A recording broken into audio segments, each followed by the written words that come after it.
বৃহস্পতিবার ঐকমত্য কমিশনের সঙ্গে রাজনৈতিক দলগুলোর দ্বিতীয় দফায় চতুর্থ দিনের বৈঠকে অংশ নেয় বিএনপি, জামায়াত, এনসিপি সহ ২৯টি রাজনৈতিক দল। বিষয়বস্তু নির্ধারণ করা হয় রাষ্ট্রপতি নির্বাচন, প্রধানমন্ত্রীর মেয়াদ, রাষ্ট্রের মূলনীতি ও নির্বাচনী এলাকা। আলোচনা শেষে সংবাদ সম্মেলনে বিএনপি জানায়, বিদ্যমান পদ্ধতিতেই রাষ্ট্রপতি নির্বাচন চায় তারা। নেতারা বলেন, স্বৈরাচার ঠেকাতে সাংবিধানিক প্রতিষ্ঠানগুলো শক্তিশালী করার বিকল্প নেই।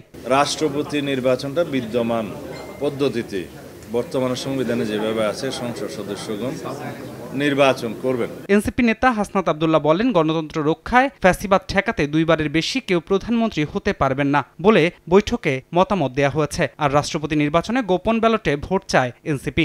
উচ্চকক্ষে নিম্নকক্ষের যে ভোটের অনুপাতই হচ্ছে উচ্চকক্ষে আমরা সিট ডিস্ট্রিবিউশনের এই বিষয়টি আমরা কথা বলেছি। আমরা হচ্ছে না, আমরা এখানে আমরা গোপন ব্যালটের কথা আমরা ওখানে বলেছি। প্রাণ সসের মাখামাখি টেস্ট নুডলসকে করে তোলে আরো ইয়ামি, আরো জোস। প্রাণ সস, সসের বস।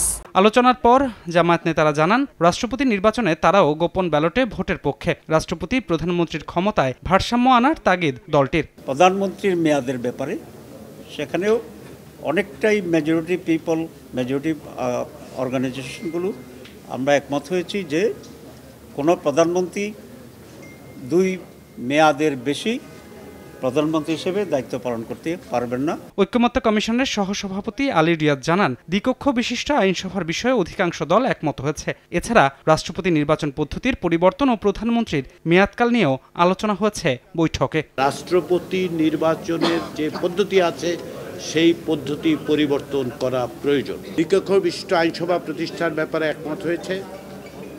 100 সদস্য বিশিষ্ট হওয়ার ক্ষেত্র, আবারও বলি অধিকাংশ দল। এর অর্থ এই নয় যে আমরা এই মুহূর্তে এটাকে ঐকমত্য বলে বলবো।